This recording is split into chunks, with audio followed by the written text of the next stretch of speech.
A Boate Kiss foi inaugurada no dia 31 de julho de 2009. Era um grande sucesso empresarial, com filas que dobravam a esquina da Rua dos Andradas.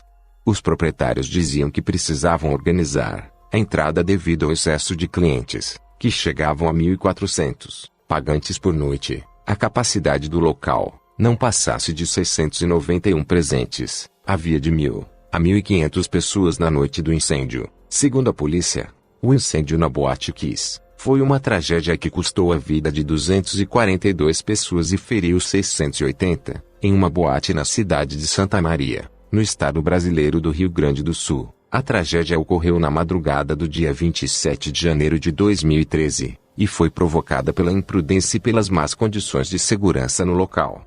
O acidente foi considerado a segunda maior tragédia no Brasil, em número de vítimas, em um incêndio, sendo superado apenas pela tragédia do Gran Circus norte-americano, ocorrida em 1961, em Niterói, que custou a vida de 503 pessoas. Classificou-se também como a quinta maior tragédia da história do Brasil, a maior do Rio Grande do Sul, a de maior número de mortos nos últimos 50 anos no Brasil, e o terceiro maior desastre em casas noturnas no mundo.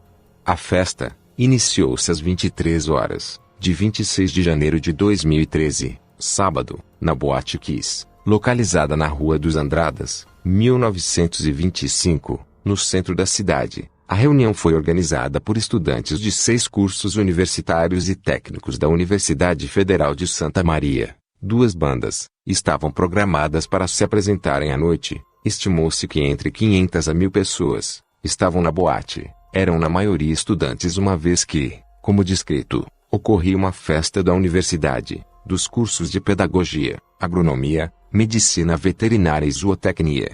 Por volta das 2h30 de 27 de janeiro, durante a apresentação da banda Gurizada Fandangueira, a segunda banda a se apresentar na noite, um sinalizador de uso externo foi utilizado pelo vocalista da banda. O sinalizador soltou faíscas que atingiram o teto da boate, incendiando a espuma de isolamento acústico, que não tinha proteção contra fogo. Os integrantes da banda e um segurança tentaram apagar as chamas com água e extintores, mas não obtiveram sucesso. Em cerca de 3 minutos, uma fumaça espessa se espalhou por toda a boate.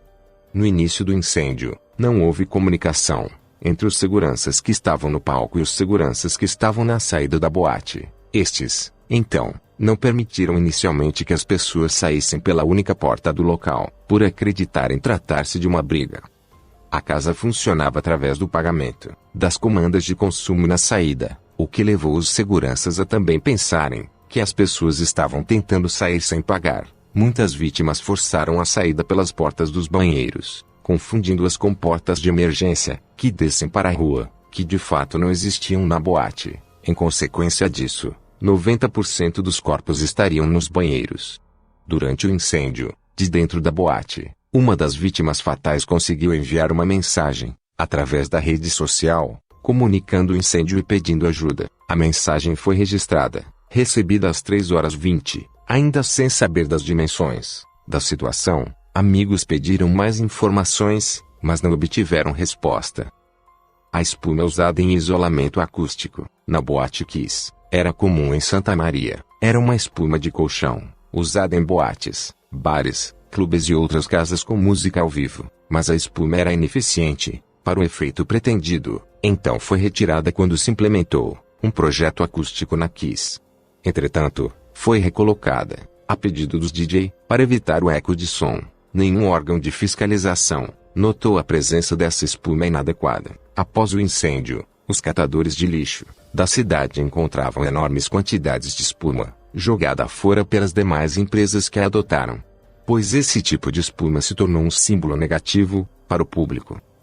O artefato, usado pela banda, é conhecido como Sputnik. Segundo a Associação Brasileira de Pirotecnia, deve ser usado em ambiente externo, e solta faíscas que chegam a 4 metros de altura, mais do que a altura do teto da boate. Deve ser colocado no chão, para ser aceso, libera grande quantidade de fumaça, e as pessoas devem ficar a pelo menos 10 metros do artefato. É proibido usá-lo em locais fechados, e próximo a materiais inflamáveis. O caso da Boate Kiss foi uma grande sequência de omissões dos poderes públicos, Um documento precário, emitido pelos bombeiros, foi usado como plano de prevenção e combate a incêndio. Apesar das fragilidades desse documento, o primeiro alvará de incêndio foi concedido pelo Corpo de Bombeiros, em agosto de 2009, com vigência de 1 ano. Aqui ficou seu alvará dos bombeiros, que só foi renovado em 9 de agosto de 2011. A boate foi somente multada, pelo menos 4 vezes. As multas foram aplicadas sucessivamente, sem que o alvará fosse expedido e com a boate continuando a funcionar. A fiscalização da prefeitura fez uma vistoria em 9 de abril de 2012 e descobriu que o alvará de incêndio estava prestes a vencer. Nenhuma providência foi tomada.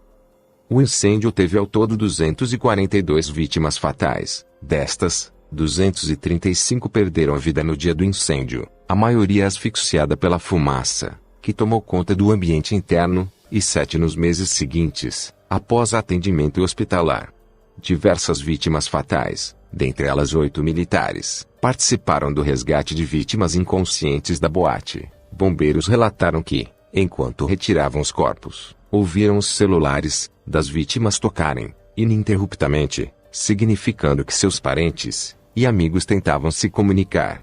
Devido à grande quantidade de vítimas, os bombeiros tiveram que recorrer a caminhões frigoríficos para transportarem os corpos até o Centro Desportivo Municipal Miguel C. Viviero, onde profissionais de diversas áreas reuniram-se como voluntários para prestarem assistência às autoridades e os parentes das vítimas. À noite de 2 de fevereiro, centenas de pessoas fizeram uma vigília em frente à boate, até o horário em que começou o fogo, às 2:30 da manhã. Conduzida por padres e pastores, contou com sobreviventes e parentes das vítimas, que montaram cartazes de protesto, acenderam velas e cantaram músicas religiosas. No horário exato do acidente, houve uma salva de palmas, algumas pessoas desmaiaram e foram atendidas por médicos no local. Uma sobrevivente reconheceu o cheiro do gás tóxico, o cheiro que levou seus amigos, que ela disse ter sentido desde o início da rua. A estudante de 18 anos ainda estava em tratamento devido aos sintomas de pneumonite causados pelo gás. Cidade depois do incêndio, o município de Santa Maria voltou à normalidade. Aos poucos, nos primeiros dias, houve um clima de luto e silêncio na cidade. Muitas lojas fecharam no primeiro dia, em respeito, e o calçadão teve pouco movimento, mas o comércio foi se reaquecendo gradativamente. As boates foram fechadas por 30 dias a fim de passarem por uma revista, e o luto oficial proibia festas na cidade. Porém, as pessoas recomeçaram a sair em fins de semana e os pontos de encontro de jovens voltaram a se movimentar lentamente. 6 meses depois da tragédia, algumas sobreviventes não queriam mais morar em Santa Maria. Aconteceu uma investigação para a apuração das responsabilidades dos envolvidos, dentre eles os integrantes da banda, os donos da casa noturna e o poder público.